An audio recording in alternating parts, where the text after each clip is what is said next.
أعبد الله مخلصا له الدين وأمرت لأن أكون أول المسلمين صلوات الله محمد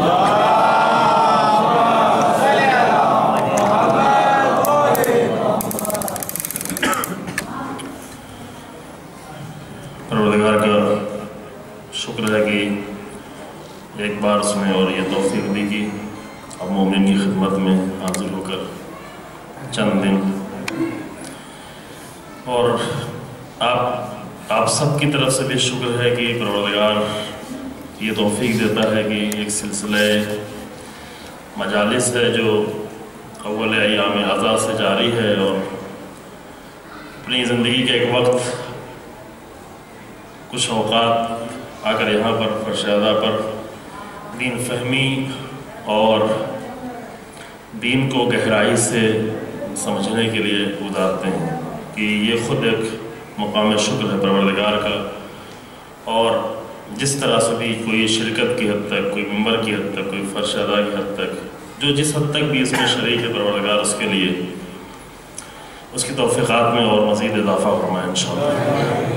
آج کی جو تاریخ ہے، جو کل کی تاریخ آنے والی ہے، یہ تاریخ انسانی میں بلند ترین ذات اور محبوب ترین ذات اور جس کی ذات تمام فضیلتوں کا سرچشمہ بنی،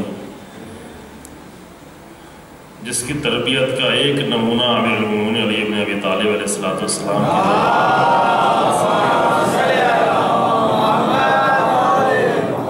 یعنی ذات پیغمبر اکرم صلی اللہ علیہ وآلہ وسلم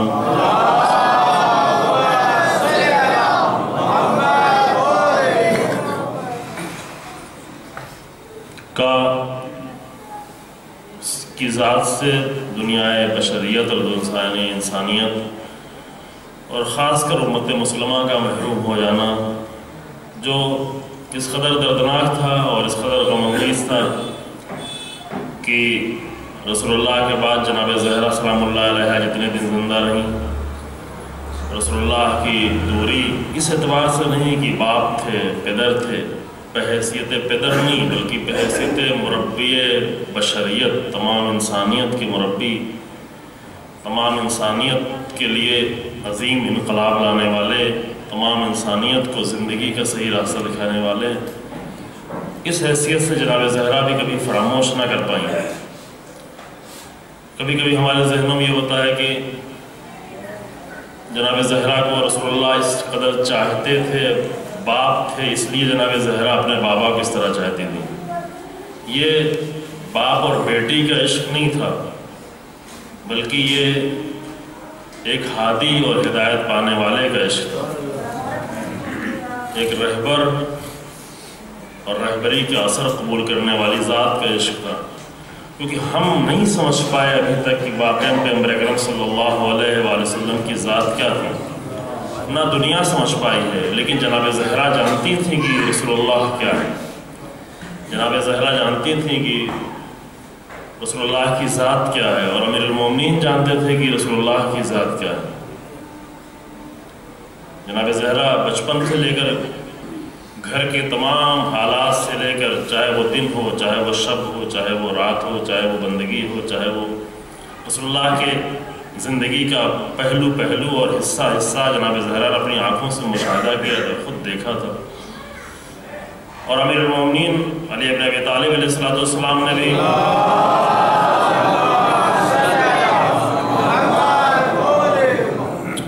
رسول اللہ کی زندگی کو بہت ہی قریب سے مشاہدہ کیا. اور بھی تھے لوگ مشاہدہ کرنے والے، دیکھنے والے، لیکن وہ نگاہ چاہیے کہ جو حقیقتوں کو جان دے اور پہچان لے. وہ کمالات چاہیے ہیں کہ جو کمالات کو در کر سکے، وہ فضیلتیں چاہیے ہیں کہ جو فضائل کو در کر سکے. رسول اللہ کی فضیلتوں کو در کرنے والی اگر کوئی ذات تھی تو یا تو امیر المومنین تھے یا جناب زہرا سلام اللہ علیہ. اس لیے اس قدر عشق تھا امیر المومنین کو، اور اس قدر عشق تھا جناب زہرا سلام اللہ علیہ کو. ہرگز یہ باپ بیٹی کا عشق نہیں تھا، ہرگز یہ ایک سسر و داماد کا عشق نہیں تھا، بلکہ یہ سارا عشق ان کمالات اور ان فضیلتوں کا تھا اور اس کردار کا تھا جو پیغمبر اکرم صلی اللہ علیہ وآلہ وسلم کی ذات میں موجود تھا، اور جس کو بہت سارے لوگ کتنا بھی قریب ہونے کے بعد نہیں سمجھ پائے، نہیں درک کر پائے، لیکن امیر المومنین کی ذات سمجھتی تھی اور جناب زہرا کی ذات سمجھتی تھی۔ اس لیے جناب زہرا سلام اللہ علیہ کے کلمات بھی آپ کے نظروں کے سامنے ہے کہ کس طرح اپنے بابا کو یاد کرتی تھی، اور امیر المومنین بھی حتیٰ جناب زہرا سلام اللہ علیہ کا غم جو امیر المومنین کے بہت ہی بڑا غم تھا، لیکن جناب زہرا کی قبر پر کھڑے ہو کر امیر المومنین کہتے ہیں کہ اے بیوی، آپ کے غم کو ہم برداشت نہیں کر سکتا، لیکن اس لیے برداشت کر لے رہا ہوں چونکہ رسول اللہ کے غم کو برداشت کر لیا۔ شاید یہ خطبہ جو نہج البلاغہ میں موجود ہے، میں آپ کے سامنے کبھی پیش بھی کر چکا ہوں، خطبہ نہیں ہے، امام کی گفتگو ہے، لیکن خطبات میں سید رضی رحمۃ اللہ علیہ نے نقل کیا ہے وہ چند جملے جو امیر المومنین نے جناب زہرا سلام اللہ علیہ کی قبر پر بیٹھ کر دفن کرنے کے بعد، نہیں تھے لوگ، کم لوگ تھے، کم لوگوں میں بھی زیادہ لوگوں کو امام نے رخصت کر دیا تھا، لیکن یہ روایت خود امام حسین علیہ السلام سے ہے۔ اس کا یہ اندازہ ہوتا کہ شاید امام حسین علیہ السلام وہاں پر موجود تھے، کہ یہ اصول کافی میں بھی ہے اور نہج البلاغہ میں بھی ہے کہ رسول اللہ کے قبر کی طرف رخ کیا جناب زہرا کو دفن کرنے کے بعد، اور جب رسول اللہ کی قبر کی طرف رخ کرنے کے بعد امیر المومنین نے فرمایا کہ السلام علیکہ یا رسول اللہ انی وعن ابنتک، اے رسول اللہ آج ہم سلام کر رہے ہیں اپنی طرف سے بھی اور آپ کی بیٹی کی طرف سے بھی، وہ بیٹی جو آپ کو ہمیشہ آ کر سلام کیا کرتی تھی، آج آپ کی اس بیٹی کی طرف سے بھی سلام کر رہے ہیں۔ اور پھر چند جملے رسول اللہ کو مخاطب کر کے امیر المومنین نے کہے، یا رسول اللہ قلّ صفیتک صبری ورقّ عنہا تجلدی، اے رسول اللہ آپ کی اس بیٹی کے غم سے میرے صبر کا دامن تنگ پڑتا جا رہا ہے۔ امیر المومنین جیسا صابر انسان، قلّ صفیتک صبری ورقّ عنہا تجلدی، میری برداشت سے باہر ہوتا جا رہا ہے، لیکن اگر میں زہرا کی جدائی کو صبر کر سکتا ہوں تو اس لیے چونکہ آپ اس وقت کی جب آپ کا سر میرے زانو اور میرے گردن کے درمیان میں تھا، اور اس وقت آپ ہمارے درمیان سے جدا ہو گئے تھے، اور آپ کی مصیبت پر اور آپ کی جدائی پہ صبر کر چکے ہیں، لہذا آج زہرا کی جدائی پر بھی ہم صبر کر لے رہے ہیں۔ زہرا کی جدائی پر بھی جب امیر المومنین صبر کر رہے ہیں، اس حیثیت سے نہیں کہ بیوی کی جدائی پہ صبر کر رہے ہیں، بیوی کا غم نہیں ہے، بلکہ جناب زہرا وہ ہیں کہ جو تنہا ان مدینے کے حالات میں تنہا ایک بیوی ہے کہ جب کوئی امیر المومنین کا حامی اور مددگار بحیثیت امام، بحیثیت رہبر، بحیثیت ولی نہیں ہے، تو جناب زہرا سلام اللہ علیہ امیر المومنین کی حامی اور مددگار اور ناصر بن کر نکلی، ناصر بنی اور قربانیاں دیں، بڑی قربانیاں دیں۔ اور جناب زہرا کے جانے کے بعد امیر المومنین کو بہت زیادہ شدت سے تنہائی کا احساس ہوا، اس لیے نہیں کہ ایسی باوفا زوجہ تھی جو ہمارے درمیان نہ رہی، بلکہ اس لیے کہ ولایت اور امامت اور الہی رہبری کی اتنی بڑی حامی اب کوئی پیدا ہونے والی نہیں، اس قدر حمایت کرنے والا کوئی نہیں ملے گا۔ اگرچہ تھے، ابو ذر تھے، سلمان تھے، مقداد تھے، اس وقت زبیر بھی تھے، یہ 4 لوگ تھے اور کچھ لوگ اور بھی قریب تھے، لیکن ان سب کے درمیان میں کوئی جناب زہرا کی جگہ لینے والا نہیں تھا کہ آگر اس طرح امامت اور ولایت کی حمایت کرے جس طرح جناب زہرا سلام اللہ علیہ نے کی تھی۔ اس لیے عزیزو یہ مقدمے کے طور پر کہ آج کی یہ شب پیغمبر اکرم صلی اللہ علیہ وآلہ وسلم کی آخری شب ہے، رسول اللہ کی آخری شب، یعنی بالا ترین مقام انسانی، پوری تاریخ انسانی میں عظیم ترین مقام، اور جس نے عظیم ترین تاثیر ڈالی پوری بشریت کو۔ کبھی ہم نے تھوڑا بہت اشارہ کیا ہے یہاں پر، اور دوسری جگہ پر تھوڑا تفصیل سے اشارہ کیا گیا ہے، جس نے عظیم ترین اثر ڈالا ہے پوری انسانیت پر، نہ صرف یہ کہ امت مسلمہ پر، نہ صرف یہ کہ عربوں پر، نہ صرف یہ کہ مسلمانوں پر، بلکہ پوری انسانی دنیا پر جس ذات نے سب سے زیادہ اثر ڈالا ہے وہ پیغمبر اکرم صلی اللہ علیہ وآلہ وسلم کی ذات۔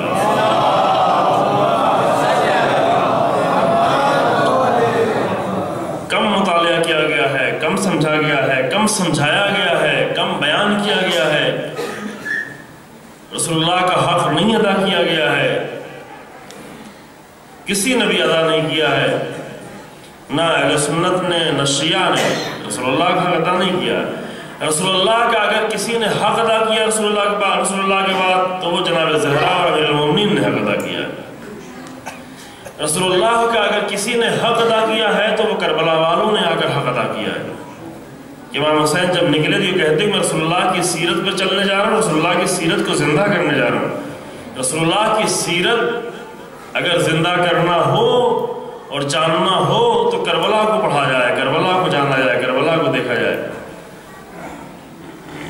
رسول اللہ کا حق کربلا میں ادا ہوا ہے، اور پھر اس کے بعد تلاش ہے، کربلا کی تلاش ہے، کربلا جیسے کردار کی تلاش ہے کہ جہاں بھی کربلا جیسا کردار ادا کیا جاتا رہے وہاں پر رسول اللہ کا حق ادا ہو سکتا ہے، اور وہاں اسلام کو نئی زندگی مل رہی ہوتی ہے۔ بعض لوگوں نے پہچانا ہے، ابھی تو ہم میں سے بہت سارے لوگ پہچانتے ہیں کہ واقعاً پیغمبر اکرم صلی اللہ علیہ وآلہ وسلم کا وہ کردار کیا رہا ہے۔ واقعاً یہ کبھی کبھی کچھ لوگ سمجھتے ہیں، برادران اہل سنت یہ سمجھتے ہیں ہم رسول اللہ کو زیادہ مانتے ہیں، نہ ایسا نہیں ہے عزیزو، کوئی بھی نہیں رسول اللہ کا حق ادا کر رہا ہے۔ رسول اللہ کی ذات کا حق نہیں ادا ہوا۔ یہ اگر آپ دیکھ رہے ہیں کہ اتنے نازیبا کلمات کبھی ادا کیے جا رہے ہیں، کارٹون بنائے جا رہے ہیں، فلمیں بنائی جا رہی ہیں، شیطانی آیات جیسی کتاب لکھی جا رہی ہے، اگر یہ سب کچھ دیکھ رہے ہیں تو اس کی ایک بڑی وجہ یہ ہے کہ رسول اللہ کو پہچانوایا نہیں گیا ہے کہ ان لوگوں نے رسول اللہ کو اگر اس طریقے سے پیش کرنا چاہا۔ اگر رسول اللہ کو صحیح طرح سے پہچانوایا جاتا تو کسی میں جرأت نہیں تھی کہ رسول اللہ کے بارے میں ایسا نازیبا طریقہ اپناتا۔ نہیں معلوم آپ کو کس حد تک اندازہ ہے، بہرحال ہوگا اندازہ۔ ابھی چارلی ایبڈو فرانس کی میگزین میں جو کچھ ہوا چند مہینے پہلے، بہرحال اس کا آپ کو اندازہ ہے جو نازیبا طریقہ اپنایا گیا ہے۔ اس کی اصلی وجہ یہ ہے کہ چونکہ پیغمبر اکرم صلی اللہ علیہ وسلم کی ذات کو نہیں پہچانا گیا۔ ایک مسیحی نے آ کر رسول اللہ کی ذات کو تھوڑا سا مطالعہ کیا تو اس نے جو کتاب لکھی دنیا کی 100 سب سے زیادہ اثر کرنے والی شخصیتیں، تو اس میں سب سے پہلا نام اس نے پیغمبر اکرم صلی اللہ علیہ وآلہ وسلم پر لکھا۔ البتہ وہ بھی کافی نہیں تھا، لیکن ہاں ایک آرٹیکل کے طور پر یہ اہم تھا، اتنا اس نے حق ادا کیا کہ آ کر دنیا کی جتنی بھی بڑی شخصیتیں، پرسنالٹیز کی جنہوں نے آ کر بشریت پر اور انسانیت پر سب سے زیادہ اثر ڈالا ہے، اس میں پہلا نام رسول اللہ کا لکھا۔ اگرچہ اس میں خود حضرت مسیح اور حضرت عیسیٰ کا چوتھے نمبر پر جا کر ذکر کیا کہ وہاں پر البتہ حق تلفی ہوئی ہے، وہاں پر جناب عیسیٰ کے حق میں حق تلفی ہوئی ہے، چونکہ رسول اللہ اور جناب عیسیٰ کے بیچ میں اس نے 2 سائنسدانوں کا نام لکھا، غالباً نیوٹن اور آئنسٹائن کا نام لکھا ہے شاید، جہاں تک بہت پہلے، شاید 16-17 سال پہلے کتاب پڑھی تھی، ابھی نہیں دیکھی، لیکن جو ہمارے ذہن میں یہ ہے۔ لیکن اس اعتبار سے آ کر رسول اللہ کی ذات کو مطالعہ کیا اور اس نے نمونے کے طور پر پیش کیا۔ رسول اللہ کے کردار کا ایک نمونہ اتنا متاثر کیا اس شخص کو، اس نے رسول اللہ کی ذات کو پہلے نمبر پہ لا کے رکھا، ایک نمونہ، جبکہ رسول اللہ کے کردار کے ہزاروں نمونے ایسے موجود ہیں کہ اگر رسول اللہ کی ذات کو اس پہلے نمبر سے بھی ہزاروں درجے بلند سمجھا جائے۔ نمونہ اس نے یہ پیش کیا کہ رسول اللہ کی ذات وہ ہے کہ جب فتح مکہ ہوئی، فتح مکہ یعنی 21 سال کی مسلسل جنگ کے بعد، مسلسل کلیش اور ٹکراؤ کے بعد، چونکہ کلیش میں کبھی جنگ تھی کبھی جنگ نہیں تھی، رسول اللہ نے جب سے اعلان رسالت کیا، اعلان رسالت کے بعد سے لے کر کے 13 سال تک مکے میں اور 13 سال کے بعد 8 سال تک مدینے میں، چونکہ 8ویں صدی ہجری میں مکہ فتح ہوتا ہے۔ تاریخ آپ لوگوں کے ذہن میں انشاءاللہ محفوظ رہے، یہ اہم تاریخیں ہیں۔ اعلان رسالت کے بعد 13 سال تک رسول اللہ مدینے میں رہے، مکے میں رہے، اور جب مکہ آمادگی نہیں ظاہر کی، مکہ کے لوگوں نے آمادگی نہیں ظاہر کی، مکے سے بڑھ کر مدینے کے لوگوں نے آمادگی ظاہر کی، تو رسول اللہ نے مکہ چھوڑ کر مدینے کا راستہ اختیار کیا اور مدینے آ گئے۔ مدینے آنے کے بعد مکے والوں نے رسول اللہ سے مسلسل جنگیں لڑی، جنگ بدر، جنگ احد اور چھوٹی بڑی جنگیں، یہاں تک کہ جنگ خندق بہت بڑی جنگ، تاریخ عرب کی سب سے بڑی جنگ، جو پہلی سب سے بڑی جنگ تاریخ عرب میں لڑی گئی وہ جنگ خندق تھی، جس میں 10,000 کا لشکر اکٹھا کیا گیا، یہودی کفار سب کو ملا کر اندر سے بغاوتیں کرائی گئی، باہر سے سب کو جمع کیا گیا، اور یہ پورا طے کر کے کہ یہ جنگ جو ہے آخری جنگ ہوگی اور اس کے بعد اسلام کا ختم ہو جانا ہے۔ اور اس کے بعد بھی ان کو شکست ہوئی، اور شکست ہونے کے بعد پھر مزید اور جنگیں ہوتی رہی، پھر خیبر کی جنگ ہوئی، حنین کی جنگ ہوئی، تیسری، یہاں تک کہ 8ویں صدی ہجری میں رسول اللہ نے مکے کو فتح کر لیا۔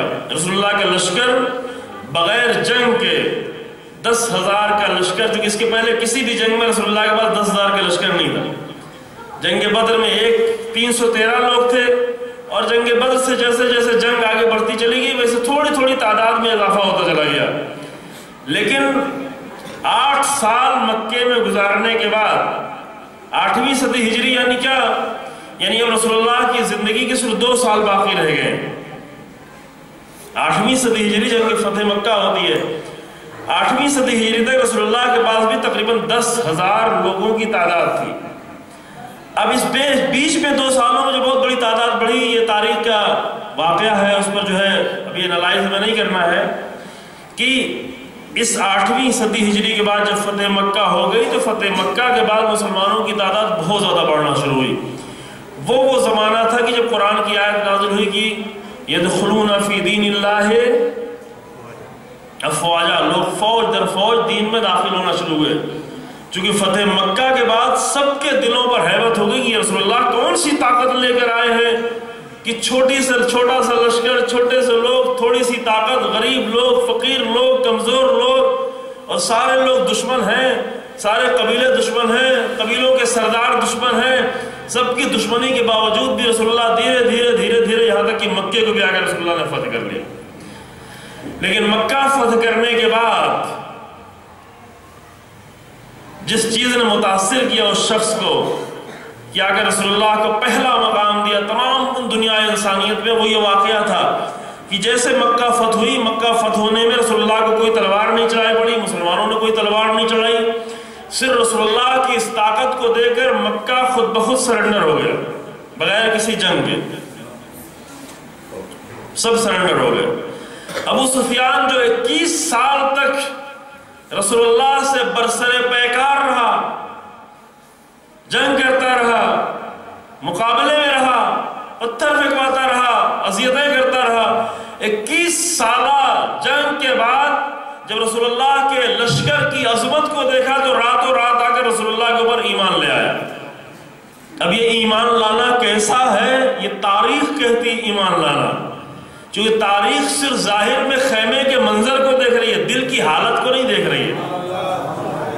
تاریخ کے پاس اتنا شعور ہی نہیں ہے، اور تاریخ کی نگاہوں میں اتنا تیزی نہیں ہے، اتنی بصیرت نہیں ہے کہ وہ اندر کی باتوں کو بھی دیکھے، دل کی باتوں کو بھی دیکھے، گہرائیوں کو بھی دیکھے۔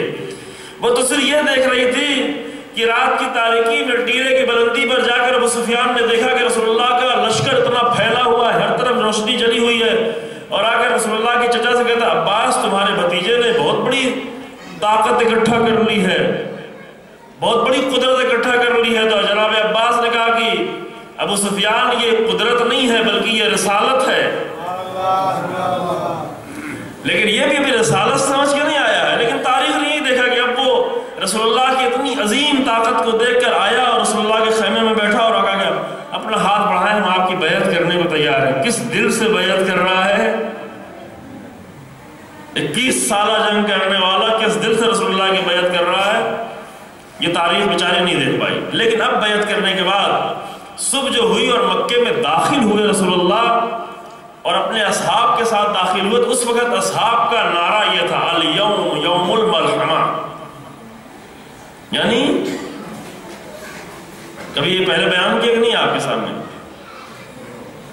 الیوم یوم الملحمہ، اس کا مطلب نہیں بیان کیا، یعنی آج کا دن لہم، لہم یعنی گوشت، یعنی آج ٹکڑے ٹکڑے ہونے کا دن ہے، گردنیں کٹنے کا دن ہے، آج انتقام کا دن ہے، 21 سالہ جنگ کا انتقام کا دن ہے آج، جو مسلمانوں کو بہت تکلیفوں سے گزرنا پڑا ہے، معمولی بات نہیں تھی۔ جنگ بدر میں جو حالات پیدا کیے گئے تھے، جنگ احد میں جن حالات سے گزرنا پڑا، جنگ خندق کا عجب ماجرا تھا۔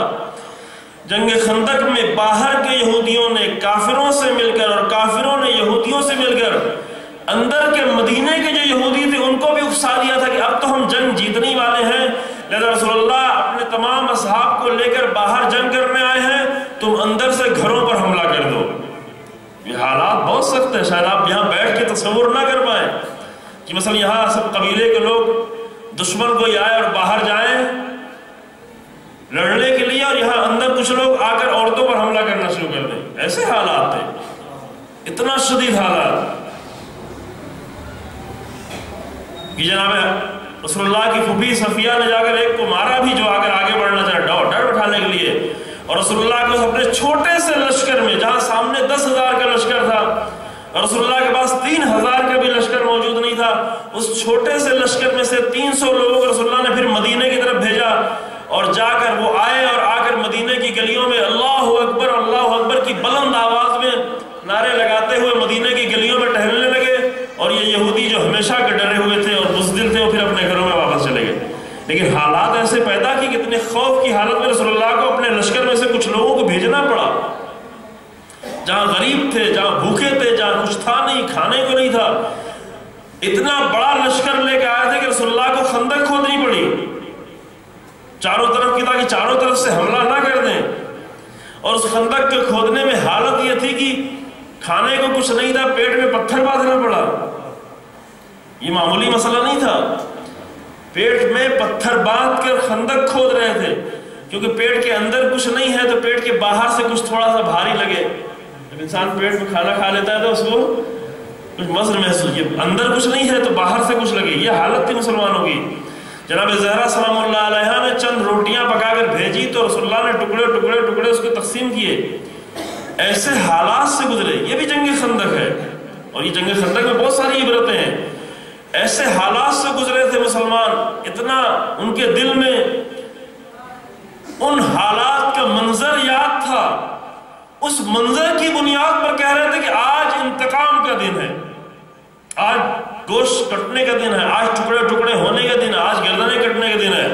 رسول اللہ نے جب یہ آواز سنی کہ سب کو روک دو اور سب کی آوازیں بند کر دو، اور سب سے کہو کہ اس جملے کے بجائے دوسرا جملہ کہیں۔ وہ سارے مسلمان کہہ الیوم یوم الملحمہ، رسول اللہ نے کہا کہ نہیں، جملہ تبدیل کرو اور کہو الیوم یوم المرحمہ، آج انتقام کا دن نہیں بلکہ آج رحمت کا دن ہے، آج رحم کا دن ہے۔ نعرہ سلوات،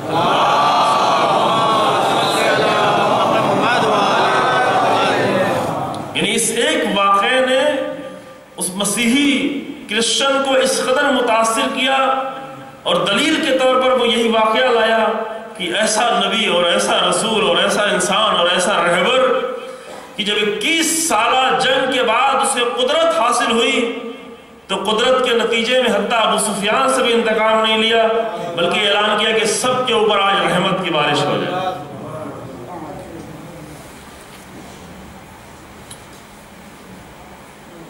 لہذا یہ ایک کردار پہچان کر، صرف ایک کردار پہچان کر انسان کی نگاہ میں رسول اللہ کی ذات سب سے بڑی ہو جاتی ہے۔ اگر رسول اللہ کی 63 سالہ زندگی کے تمام کرداروں کو پہچانا جائے تو ہماری نگاہ میں رسول اللہ کی ذات کیا ہوگی؟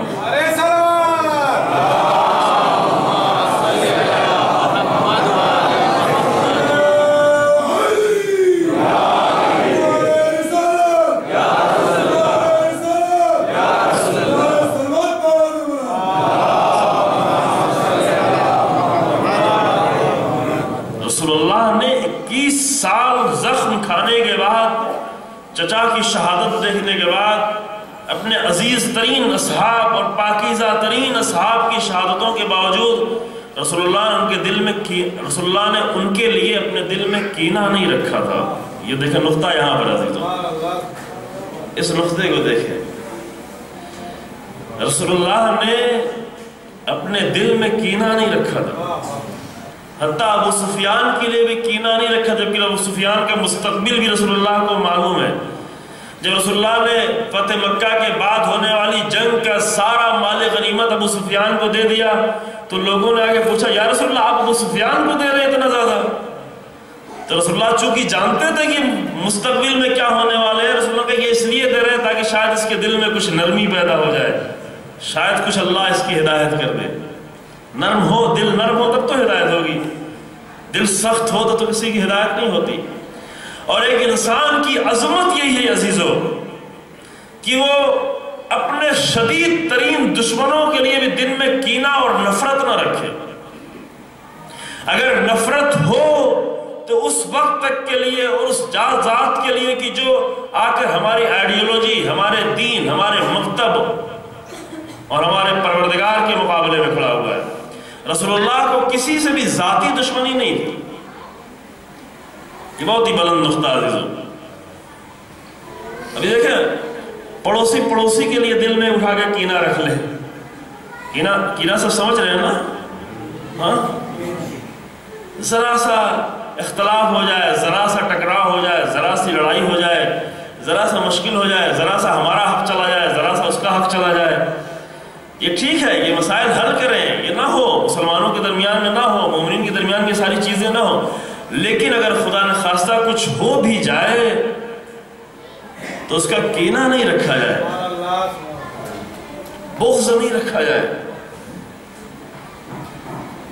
وہ ملعون ایک زمانے میں ملعون کہ جو جنگ خندق میں، جنگ احد میں جس نے اپنے ہاتھوں سے، حبشی وحشی انسان اپنے ہاتھوں سے خنجر نکال کر جناب حمزہ کے سینے اور پیٹ کو چاک کر کے کلیجے کو باہر نکالا اور کلیجے کو باہر نکال کر ابو سفیان کی زوجہ ہندہ کے ہاتھوں میں دیا اور ہندہ نے کچے طور پر کچا کلیجہ اپنے دانتوں سے چبایا جناب حمزہ کا. اس قدر کینہ، اس قدر نفرت، اس قدر بغض کی انتہا بھی تو دیکھیں. اس قدر بغض کی کچا کلیجہ اپنے دانتوں سے چبایا جا رہا ہے اور یہ وحشی انسان سینہ چاک کر کے، پیٹ چاک کر کے کلیجہ نکال رہا ہے، اپنے خنجر سے کاٹ کر نکال رہا ہے اور دے رہا ہے. جب یہ شخص مسلمان ہو کر رسول اللہ کے سامنے آیا تو رسول اللہ نے اسے بھی معاف کر دیا. یہ عظمت ہے، کردار کی عظمت ہے، یہ کردار کا معجزہ ہے عزیزو. رسول اللہ کی زندگی میں ہم بہت سارے معجزے ڈھونڈتے ہیں، امیر المومنین کی زندگی میں بہت سارے معجزے ڈھونڈتے ہیں. بہت سارے لوگوں کو معجزے سننے زیادہ اچھے لگتے ہیں. کیسے معجزے کہ بیمار ہیں آ کر شفا دے دیں، مریض ہیں آ کر یہ کر دیں، بھوکے آ کر کھانا دے دیں. یہ ساری چیزیں ان کے لیے بہت معمولی چیزیں تھیں اور ایسا بھی نہیں تھا کہ ہمیشہ یہی کرتے تھے، ایسا ہمیشہ نہیں تھا. لیکن جو سب سے بڑا معجزہ ہے رسول اللہ کی زندگی میں وہ رسول اللہ کے کردار کا معجزہ ہے. وہ جو مجبوراً رسول اللہ نے کچھ معجزے دکھائے بھی تھے، ان معجزوں کا اثر اس زمانے کے لیے تھا. وہ بھی کافروں کے لیے عام طور سے ہوتا تھا. کافر آگے کہتے ہیں معجزہ دکھاؤ، معجزہ دکھاؤ تو ہم مانیں گے.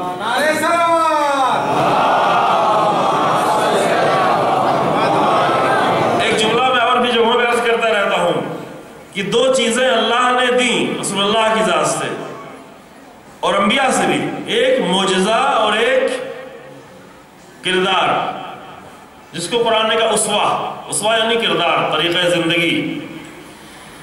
فرمایا لَقَدْ كَانَ لَكُمْ فِي رَسُولِ اللَّهِ أُسْوَةٌ حَسَنَةٌ. رسول اللہ کی ذات میں بہت ہی حسین اور بہت ہی خوبصورت اسوہ ہے. ہم اس کا ترجمہ کرتے ہیں اچھا اسوہ. اچھا ترجمہ نہیں ہے، حسین یعنی خوبصورت. وہ رسول اللہ کی زندگی کی خوبصورتی کو بھی ہم نہیں دیکھ پائے عزیزو. وہ حسن بھی نہیں دکھائی پڑا ہے، جو کہ اگر وہ حسن دیکھ لیا جائے تو ساری دنیا رسول اللہ کی زندگی کے حسن کو دیکھنے کے لیے تیار ہے. الحمدللہ ہم بعد میں آپ کے سامنے عرض کریں گے. ابھی ایک بہت بڑا کام ہوا ہے، ابھی تک شاید آپ تک پہنچا نہ ہو اور ہمیں توفیق ہوئی اسے 2 مرتبہ دیکھنے کی. پیغمبر اکرم صلی اللہ علیہ وسلم پر ایک فلم بنائی گئی ہے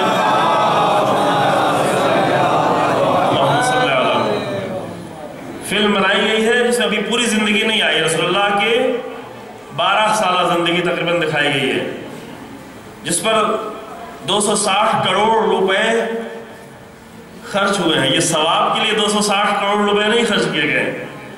بعد میں ہم آپ کے سامنے عرض کریں گے کہ ابھی دنیا میں جو بڑے مسائل جو چل رہے ہیں، یہ ثواب کے لیے ایک مجلس کر کے تبرک بانٹ دینا بھی ثواب مل جاتا ہے۔ ثواب ایک فقیر کو کھانا کھلا دینے سے بہت سارا ثواب مل سکتا ہے۔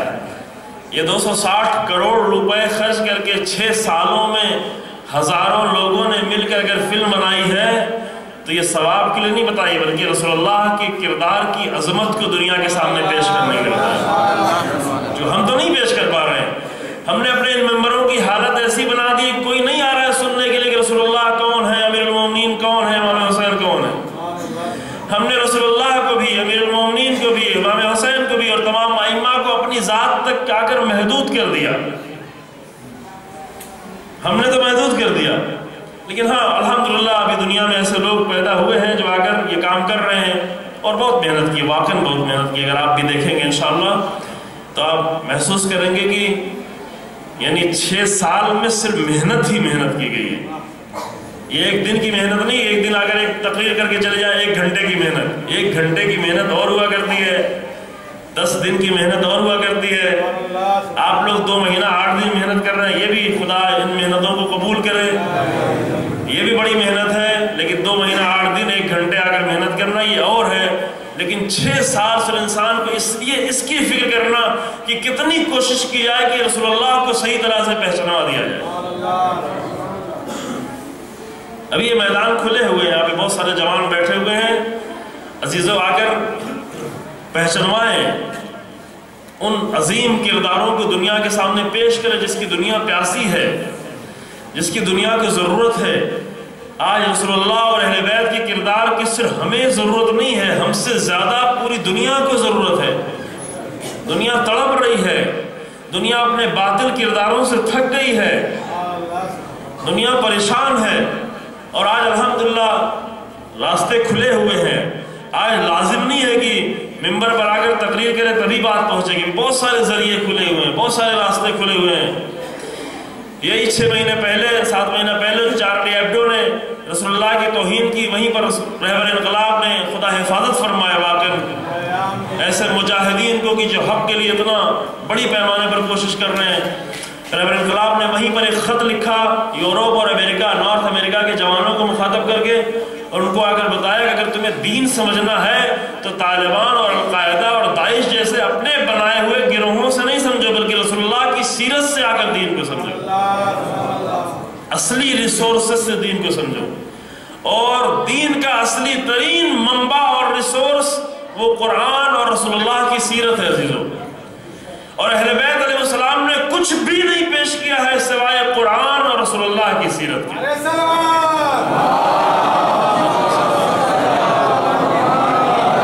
کہا بھی ہے، بعض نادانوں نے آ کر اہل بیت علیہ السلام کو جدا کر رکھا ہے دین سے بھی، قرآن سے۔ شاید اس سے بڑا اہل بیت پر اور کوئی ظلم نہیں ہو سکتا، اس سے بڑھ کر نہیں ہو سکتا۔ اہل بیت نے آ کر جو کچھ بھی پوری زندگی پیش کیا وہ رسول اللہ کی سیرت اور قرآن کے اصول۔ کربلا رسول اللہ کی سیرت کا سب سے بڑا نمونہ ہے۔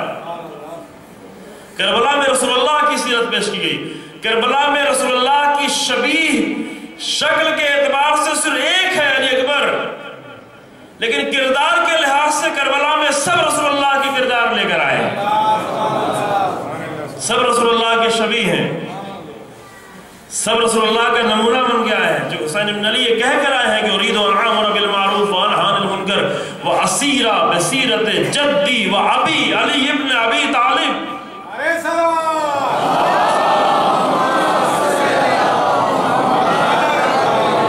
میں صرف اس لیے نکلا ہوں، میں رسول اللہ کی سیرت کو زندہ کرنے کے لیے نکلا ہوں، جو کہ یزیدی ظالمانہ نظام میں سب سے زیادہ جس چیز کو خطرہ ہے وہ رسول اللہ کی سیرت کو ہے، وہ امیر المومنین کی سیرت کو ہے، وہ تمام انبیاء کی سیرت کو ہے۔ یہ جملہ جو آپ کہتے ہیں السلام علیکم یا وارث آدم صفوت اللہ، یا وارث نوح نبی اللہ، یا وارث ابراہیم خلیل اللہ، یا وارث موسیٰ کلیم اللہ، یا وارث عیسیٰ روح اللہ، یہ سارے جملے ایسے ہی عقیدت میں نہیں کہہ رہے ہیں، یہ حقیقت بیان کی جا رہی ہے عزیزو، چونکہ یزیدی حکومت میں تمام انبیاء کی ساری سیرتیں خطرے میں ہیں۔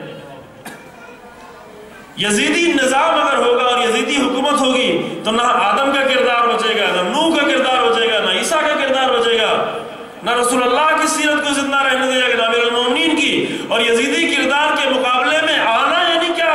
یعنی تمام انبیاء کے اصولوں کو اور زندگی کو آ کر زندہ کرنا۔ یہ کیا حسین ابن علی نے میدان کربلا۔ لہذا جو معجزہ ہے کربلا کا بھی معجزہ کیا ہے؟ بعض لوگ کبھی بعض بچوں کے ذہن میں یا نوجوانوں کے ذہن میں سوال آتا ہے کہ امام حسین نے کربلا میں کوئی معجزہ کیوں نہیں دکھایا؟ آتا ہے نا خواتین کے ذہن، کبھی آگے پوچھ بھی لیتے ہیں ہم سے، بچوں کے ذہن میں آتا ہے، کبھی بچوں کی بات بڑوں کے بھی ذہن میں بھی آ جاتی ہے کہ اتنے پیاسے تھے، 4 برس کی بچی کو اس قدر پیاس کی شدت میں حسین ابن علی چھوڑ کے مقتل میں جا رہے ہیں شہید ہونے کے لیے، کیا امام پانی نہیں دے سکتے تھے؟ 6 مہینے کے بچے کو لے کر مقتل میں جا رہے ہیں پانی مانگنے کے لیے، وہ جس نے زندگی بھر کبھی کسی سے کچھ مانگا ہی نہیں، کیا امام خود کوئی معجزہ نہیں دکھا سکتے تھے؟ ایسی مقدس بیویوں کو ان درندوں کے درمیان میں چھوڑ کر حسین ابن علی جا رہے ہیں، کیا انہیں کربلا اور نجف نہیں پہنچا سکتے؟ کیا انہیں نجف اور مدینہ اور مکہ نہیں پہنچا سکتے تھے؟ کیا کچھ اور نہیں کر سکتے تھے؟ آتا یہ آپ کے ذہن، یہ ہمارے ذہن کے سوال نہیں ہے، یہ ہم آپ کے ذہن کے سوال عرض کر رہا ہوں۔ کیا کربلا میں کوئی معجزہ نہیں ہو سکتا تھا؟ کیا ایسا نہیں ہو سکتا تھا کہ ابوالفضل عباس کے بازو نہ کٹیں، علی اکبر کے سینے میں برچے کا پھل نہ لگے؟ تو یہ سب ہو بھی جاتا، کیا ایسا کچھ نہیں ہو سکتا تھا کہ بیویوں کے سروں سے چادریں نہ چھنیں، انہیں کوفہ نہ جانا پڑے، انہیں شام نہ جانا پڑے، انہیں درباروں میں جانا پڑے؟ نہیں، یہ سب کچھ ہو سکتا تھا، لیکن اگر یہ سب کچھ ہوتا تو آج کربلا وہ کربلا نہ ہوتی جسے آپ 1400 سال بعد بیٹھ کے یہاں منا رہے ہیں۔ کربلا کیوں کربلا ہے؟ اس لیے کہ کربلا میں وہ معجزے نہیں دکھائے گئے جو ہم ڈھونڈ رہے ہیں، بلکہ کربلا میں آ کر رسول اللہ کے کردار کا معجزہ دکھایا گیا، اور وہی کردار ہے جو کربلا کو آج اس طرح باقی رکھے ہوئے۔ لہذا 2 چیزیں تھیں، معجزہ دیا رسول اللہ کو، اور ایک دوسری چیز کیا دی؟ سیرت دی۔ معجزہ کس کے لیے دیا تھا؟ یہ بات مجھے یاد ہے، میں عرض کر چکا، دوہرا رہا ہوں لیکن جلدی سے پڑھ جاتا ہوں۔ معجزہ کس کے لیے دیا تھا رسول اللہ نے؟ کس کے لیے؟ ہاں، اسی لیے معجزہ تھا ہی کافروں کے لیے، معجزہ ہوتا ہی ہے کافروں کے لیے۔ مومنین، دیکھیں ہمارا عنوان آپ کو ذہن میں رہے کہ دین کی 2 متضاد شکلیں، تصویریں۔ ہم وہ دین نہیں ڈھونڈیں جو ہمارے لیے نہیں ہے، ہم اس دین کو تلاش کریں کہ جو واقعی اللہ نے ہمارے لیے قرار دیا ہے، اور آئے گی آپ کے سامنے گفتگو وہ دین کیا ہے۔ وہ دین رسول اللہ کا دین ہے۔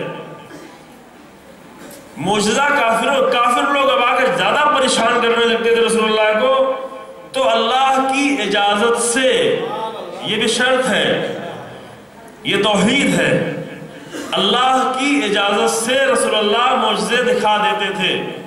ایک مثال بھی دی تھی، مثال کس کو یاد ہے؟ اگر مثال یاد ہو تو میں مثال نہیں دوں، آگے بڑھ جاؤں جلدی سے۔ یعنی اللہ کی اجازت کے بغیر، شاید یہاں پہ نہ دی ہو، اگر آپ کسی کو یاد نہیں ہے، لیکن اور جگہوں پہ دی ہے، اگر رسول اللہ بھی اگر معجزہ دکھاتے تھے تو اللہ کی اجازت کے بغیر نہیں، جو بھی امور انجام پاتے تھے بِإِذْنِ اللہ۔ یہ قانون ہے،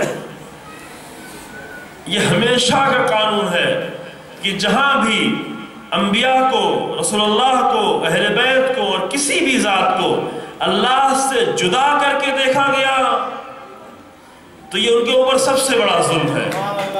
کیوں؟ یعنی انسان توحید سے اپنے آپ کو دور کر رہا ہے۔ 2 بڑی غلطیاں ہیں تاریخ میں عزیزو۔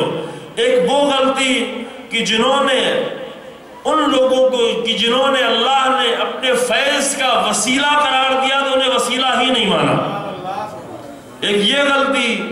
ایک دوسری غلطی یہ بائیں ہاتھ کی طرف کی غلطی تفریط.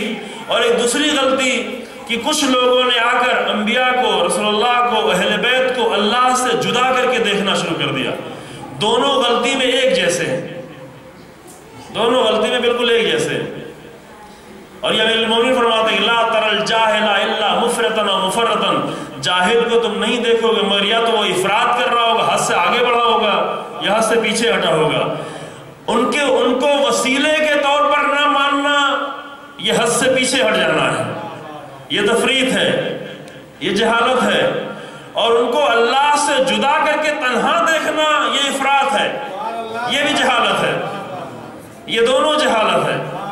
ان دونوں کے درمیان میں جو سیدھا راستہ ہے وہ کیا ہے کہ اللہ نے اپنے خاص بندوں کو بہت کچھ اختیار دیا ہے لیکن سب اللہ کی نگاہ میں ہے, اللہ سے جدا ہو کر نہیں ہے کچھ. بعض لوگ آتے ہیں توحید چھین لیتے ہیں, مومنین سے ان کی توحید کا چھین لینا یہ جرم ہے, چاہے وہ جرم منبر ہی سے کیوں نہ انجام دیا جا رہا ہو, جرم ہے. اور توحید سے چھیننے سے بڑھ کر اور کوئی جرم ہی نہیں ہے. 2 جگہ اس موضوع پر اشرا پڑھنے کی توفیق ہوئی. کربلا میں توحید کے جلوے شاید یہاں پر کبھی نہیں اتر پائے, ہاں انٹرنیٹ پر موجود ہے. دونوں اتفاق سے دونوں جگہ کے اشرا ڈال دیا ہے, ایک دبئی میں ہوا تھا اور ایک بمبئی میں.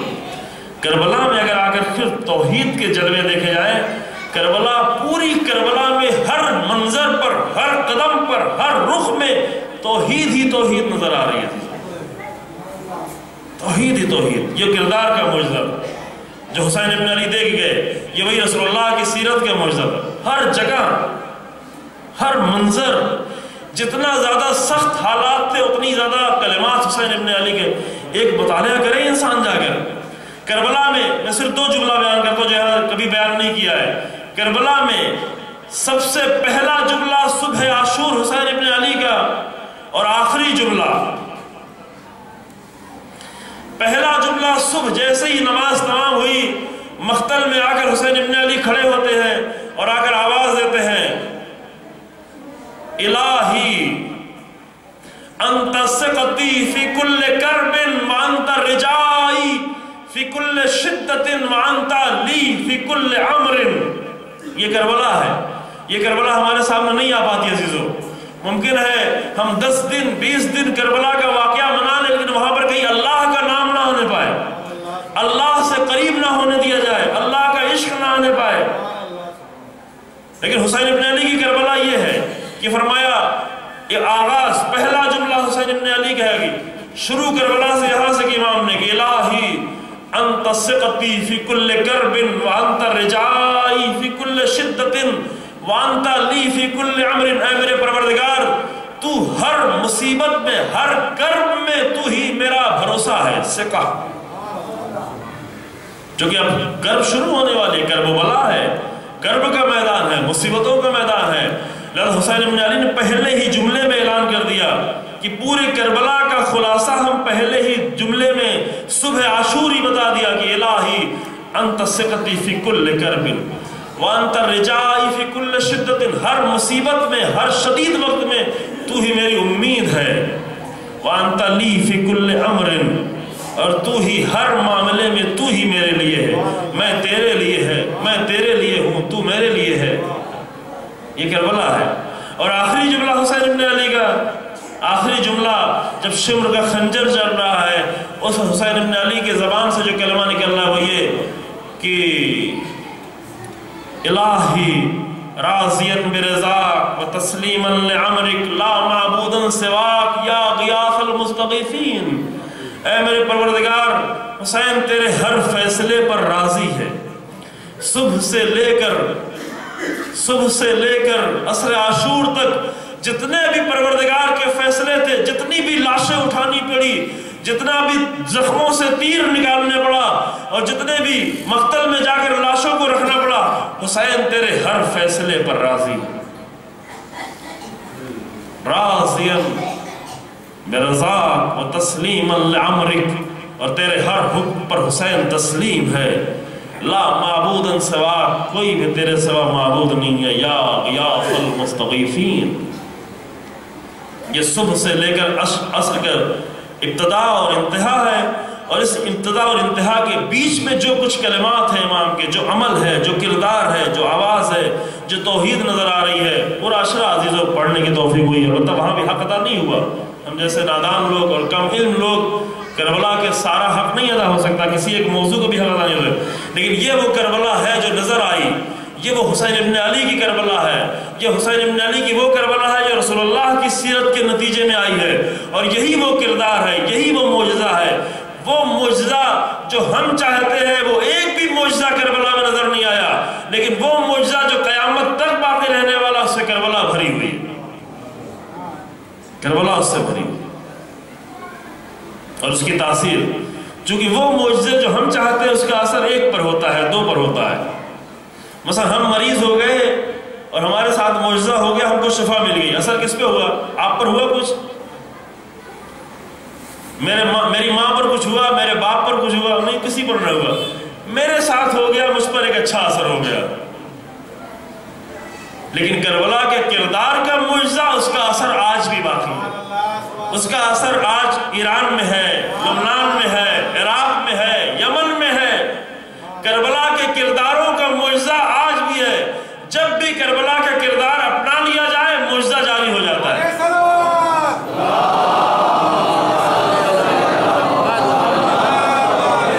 ویسے معجزہ دکھانا کربلا شروع کر دیتی ہے۔ بس یہ وہ دین کی وہ شکل ہے، یہ کربلائی دین کی شکل، رسول اللہ کے دین کی شکل۔ رسول اللہ نے محبت سے شروع کیا، الفت سے۔ کل سے یہاں سے گفتگو کریں گے، چونکہ شاید آج دوسری مجلس بھی ہے اور وقت ہمارا تمام ہو رہا ہے۔ کربلا نے، رسول اللہ نے کینہ نہیں رکھا۔ امام حسین علیہ السلام نے میدان کربلا میں آخری وقت تک دشمن لشکر کے لیے اپنے دل میں کینہ نہیں رکھا، کیونکہ جو لوگ کینہ رکھتے ہیں وہ آخری وقت تک جا کر ہدایت کی کوشش نہیں کیا کرتے۔ وہ حسین ابن علی کو قتل کرنا چاہ رہے تھے، حسین ابن علی ان کی ہدایت کرنا چاہ رہے تھے۔ اللہ اکبر۔ کینہ رکھنے والے، جیسے ہم لوگ کینہ رکھتے ہیں، ہم لوگ کینہ رکھتے چاہتے ہیں کوئی بھی جنت میں نہ جائے، سب جہنم میں جائے، چونکہ ہم کینہ پرور لوگ ہیں، ہم بے وجہ کینہ رکھتے ہیں، چونکہ ہمارا دین یہی ہے، ہمارے دین کی تصویر یہ ہے۔ ہمارے دین کی تصویر بہت بھوٹی ہے، بہت نازیبا ہے، لیکن حسین ابن علی کے دین کی تصویر بہت ہی حسین ہے اور بہت ہی خوبصورت ہے۔ وہی حسن اور وہی خوبصورتی جو جناب زینب دیکھ رہی ہیں، جس کو جناب زینب نے جا کر ابن زیاد کے دربار میں بیان کیا، کہا کہ ما رائت الا جمیلا۔ ابن زیاد نے جناب زینب کے دل کو دکھانا چاہا اور کہا ما رائت سنا اللہ بے اخیق و اہل بیت، کہ زینب تم نے کیا دیکھا کہ تمہارے بھائی کے ساتھ اور تمہارے اہل بیت کے ساتھ کیا ہوا؟ تو جناب زینب نے جواب میں فرمایا ما رائت الا جمیلا، ہم نے کربلا میں جمال اور حسن کے سوا کچھ دیکھا ہی نہیں۔ کون سا حسن دیکھا جناب زینب نے؟ کون سا جمال دیکھا؟ جناب زینب نے کون سا جمال دیکھا؟ ایک سوال اور جواب اور تمام گفتگو۔ جناب زینب نے جمال کہاں دیکھا؟ کیا 6 مہینے کے بچے کے گلے پر تیر آئے اس میں کوئی جمال ہے؟ اس میں کوئی حسن ہے؟ نہیں، اس میں کوئی حسن، اس میں درد ہی درد ہے، اس میں مصیبت ہی مصیبت ہے۔ لیکن تیر آنے سے پہلے جو کچھ دیکھا جناب زینب نے وہ حسن تھا، تیر آنے کے بعد جو کچھ دیکھا وہ حسن تھا، کہ ایک باپ اپنے بیٹے کو لے کر کس طرح پروردگار کا شکر ادا کرتا ہے۔ رضن بقضائک و تسلیما لامرہ، پروردگارہ حسین راضی ہے، اس پر بھی راضی ہے۔ کس طرح ماں سکوت اختیار کرتی ہے، کس طرح ماں صبر کرتی ہے۔ 6 مہینے کے پیاسے بچے کی لاش نگاہوں کے سامنے ہوتی ہے اور ایک ماں صابر ماں کھڑی ہے اور آنکھوں میں آنسو بھی نہیں آنے دیتی، ایک گریہ بھی نہیں کرتی۔ یہ سب دیکھا ہے جناب زینب۔ ایک جملے میں کہیں عزیزو، یہ بہت بڑا موضوع، کبھی میں نے تھوڑا سا اشارہ بھی کیا، دوسری جگہ پہ آج اسی سال توفیق ہوئی تھی چنئی میں اسی موضوع پر پورا اشارہ پڑھنے کی، کربلا میں جمال عاشورہ۔ حسین جناب زینب کی نگاہ میں جمال عاشورہ کیا تھا؟ سر کٹنا، زخمی ہونا، تیر لگنا، نیزے لگنا، اس میں کوئی جمال نہیں ہے، لیکن اس کے پہلے ان کا صبر، ان کا شکر، ان کی عظمتیں، ان کی فضیلتیں، ان کی آمادگی، ان کا شوق، ان کا عشق پروردگار، ان کا شوق شہادت، کس طرح مقتل میں آنے کی تیاری، ماؤں کا بیٹوں کو رخصت کرنا، ماں اپنے شوہر کی لاش دیکھ رہی، اپنے بچے کو میدان میں بھیج رہی، یہاں پر حسن تھا جو جناب زینب دیکھ رہی۔ جناب زینب نے کربلا میں کربلا کے حسین ابن علی اور حسین ابن علی کے اصحاب کے کردار کو دیکھا، اس لیے جمال ہی جمال اور حسن ہی حسن نظر آیا، اور ہم نے کربلا میں صرف عمر سعد کے لشکر کے کردار کو دیکھا، اس لیے ہمیں صرف مصیبت نظر آئی۔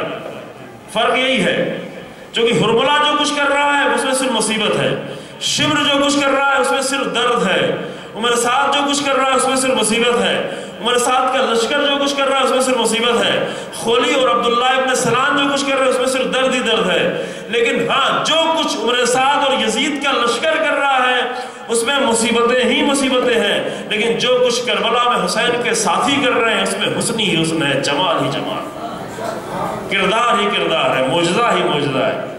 اور جناب زینب نے آ کر عمر سعد کے لشکر کا کردار نہیں بتایا بلکہ اپنے بھائی کے لشکر کا کردار بتایا ہے کہ کیسے ایک 13 سال کا بچہ شوق شہادت رکھتا ہے، کیسے تڑپ تڑپ کر بار بار چچا کے سامنے آتا ہے کہ چچا مجھے مقتل میں جانے دیا جائے۔ اس میں جمال نہیں ہے، اس میں حسن نہیں ہے۔ ہاں 13 سال کے بچے کے سینے پر گھوڑوں کی ٹاپوں کے دوڑنا یہ درد ہے، اس میں کوئی جمال نہیں، اس میں کوئی حسن نہیں ہے، لیکن اس مصیبت پر ماں کا صبر کر لینا اس میں بہت ہی جمال ہے، اس میں بہت ہی حسن ہے۔ لہذا پوری کربلا کا لمحہ جمال جمال سے بھرا ہوا ہے، لیکن ہاں چند لمحہ جب مصیبتیں آ رہی ہیں، جب نیزے آ رہے ہیں، جب تلواریں آ رہی ہیں، یہ درد سے بھرا ہوا ہے۔ اور جناب زینب نے کیا دیکھا ہے ہم نہیں دیکھ پائے عزیزو، شب عاشور میں کیا کچھ ہوا خیموں میں یہ ہم ابھی تک نہیں دیکھ پائے، ہم تو صرف چند واقعات جانتے ہیں، لیکن جناب زینب پوری شب عاشور کا ایک ایک منظر دیکھتی رہی ہے، اور یہ جناب زینب کی نگاہوں میں ہمیشہ رہا، اور یہ وہ کربلا کا کردار تھا، اور یہ وہ کربلا کا کردار ہے جو ہمیں دین کی صحیح تصویر پیش کرے گا۔ ہم آپ کے سامنے پیش کریں گے کہ دین کی غلط تصویریں کتنی ہیں اور دین کی صحیح تصویریں کیا ہیں، اور دونوں تصویریں دین کی ہیں جو آپس میں ٹکرا رہی ہیں۔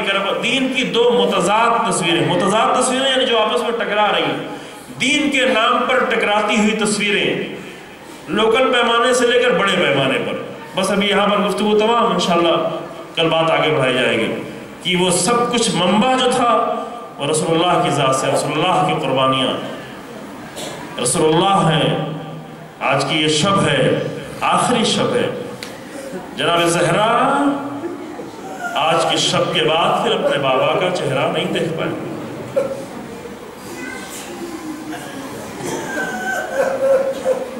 اسے ہماری اور اپنی نگاہ سے نہ دیکھیں عزیزو، جناب زہرا کی نگاہ سے دیکھیں۔ مشکل ہے، ہم جانتے ہیں کہ ہم نہیں دیکھ پائیں گے کیونکہ ہمارے پاس وہ معرفت نہیں ہے، وہ ہمارے پاس درک نہیں ہے کہ جناب زہرا کی نگاہ سے دیکھ پائیں، لیکن تھوڑا سا اپنے آپ کو بلند کریں اور دیکھیں کہ جناب زہرا کی نگاہوں کے سامنے رسول اللہ کی آخری شب کیسی ہے، امیر المومنین کی نگاہوں کے سامنے کیسی ہے۔ جناب زہرا دیکھ رہی ہیں بار بار، چونکہ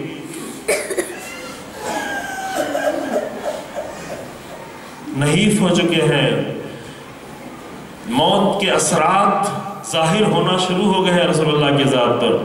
امیر المومنین بیٹھے ہوئے ہیں، جناب زہرا سلام اللہ بیٹھی ہوئی ہیں، فرشتوں کا بھی آنا جانا ہے، جدائی کے لمحات ہیں، درد کے لمحات ہیں، کچھ حالات ہیں جو رسول اللہ پہلے سے بتا چکے ہیں، یہ بھی نظروں میں ہے، امیر المومنین کی بھی نظروں میں ہے، جناب زہرا کی بھی نظروں میں ہے، لیکن جب 28 کی صبح آئی اور یہ دن آیا اور جناب زہرا بن باپ کی ہو گئی، امت بغیر رسول اللہ کی ہو گئی، اور رسول اللہ نے جو کچھ بتایا تھا وہ سب کچھ ہونے لگا، یہاں سے جناب زہرا کے درد میں کہیں اور اضافہ ہونے لگا، بڑھنے لگا درد عزیزو، کیونکہ اگر حالات صحیح ہوتے، اگر رسول اللہ کی راہ پر چلا جاتا، اگر رسول اللہ کی سیرت کو پوری طرح زندہ رکھا گیا ہوتا تو جناب زہرا کو یہ مرثیہ ادا پڑھنا پڑتا، صبت علیہ مصائب لو انہا صبت علیہ میں سرنا لیالیا، پھر بیوی کو بہت گریہ کرنا پڑا، پھر بیوی کو بہت رونا پڑا. بیوی کو رونا صرف اس لیے تھا کہ رسول اللہ نے آ کر جتنی زحمتوں کے ساتھ آ کر جو دین بیان کیا تھا, جو پیش کیا تھا, اس دین کو خطرات کیوں لاحق ہو رہے ہیں. اور وہ دین کو جہاں بھی جس زمین پر خطرہ لاحق ہوگا جناب زہرا وہاں بھی یہی مرثیہ پڑھ رہی ہوں گی کہ مصیبت ہے. جناب زہرا کے لیے مصیبت ہے. جہاں بھی صحیح دین کی تصویر پیش نہیں کی جائے گی وہاں جناب زہرا کے لیے مصیبت ہے. جہاں بھی صحیح دین کا چہرہ پیش نہیں کیا جائے گا وہاں امیر المومنین کے لیے مصیبت ہے. لہذا امیر المومنین کے ممکن آج بھی مصیبت ہو, آج بھی درد ہو عزیزو, لیکن ہاں بس ہوا یہ کہ رسول اللہ کی وفات کے بعد بہت سارے لوگ رسول اللہ کو چھوڑ کے چلے گئے, جس بھی بہانے سے بھی ہمیں وہاں یہ نہیں پیش کرنا ہے. امیر المومنین تھے, جناب زہرا تھی, چند لوگ رہ گئے تھے, غسل و کفن دے رہے تھے, آمادہ ہو رہے تھے, تیاری ہو رہی تھی, دفن کی تیاری تھی. لیکن صرف 75 دن یا 95 دن, زیادہ فرق نہیں ہے عزیزو, دن زیادہ نہیں ہے. رسول اللہ کی وفات کے صرف 75 دن بعد یا صرف 95 دن کے بعد پھر ایک میت اور بھی امیر المومنین کو اٹھانی پڑی, پھر ایک جنازے کو اور بھی امیر المومنین کو غسل و کفن دینا پڑا. لیکن فرق یہ تھا کہ جب رسول اللہ کے جنازے کو غسل دے رہے تھے تو پسلیاں ٹوٹی ہوئی نہیں تھیں, رسول اللہ کا جسم زخمی نہیں تھا, دروازہ نہیں گرایا گیا تھا. لیکن 95 دن بعد جب ایک دوسری میت کو امیر المومنین کو غسل دینا پڑا تو ایک چیخ اور ایک فریاد بلند ہوئی. پوچھا گیا یا امیر المومنین آپ کی یہ فریاد کیوں بلند ہوئی تھی؟ کہا زہرا نے اپنے غم کو چھپا رکھا تھا, بی بی کی پسلیاں ٹوٹی ہوئی تھی. کس طرح سے امیر المومنین نے جا کر جناب زہرا کو غسل و کفن دیا اور دینے کے بعد جا کر دفن بھی کر دیا. لیکن دفن کرنے کے بعد یہ آواز دی یا رسول اللہ, اے رسول اللہ اپنی بیٹی سے سوال کیجئے گا کہ آپ کے جانے کے بعد امت نے میرے اوپر کیا ظلم بڑھایا ہے, اور اے رسول اللہ آپ خود ہی پوچھئے گا فَحْفِحَ السَّوَال وَاسْتَخْبِرْهَا الْحَالِ. یا رسول اللہ آپ پوچھئے گا, کیونکہ شاید اگر آپ نہ پوچھیں تو زہرا بیان نہ کرے, کیونکہ زہرا وہ ہے جو اس غم کو چھپا کر لے کر چلی گئی اور مجھے بھی بیان نہ کیا. زہرا کی پسلیاں ٹوٹی رہی اور علی کی فریاد بلند ہوتی رہی. اِنَّا لِلَّهِ وَإِنَّا إِلَيْهِ رَاجِعُونَ. سَيَعْلَمُ الَّذِينَ ظَلَمُوا أَيَّ مُنقَلِبٍ يَنقَلِبُونَ. ربنا تقبل منا إنك أنت السميع العليم بحق محمد وعترته الطاهرين وعطر حسين.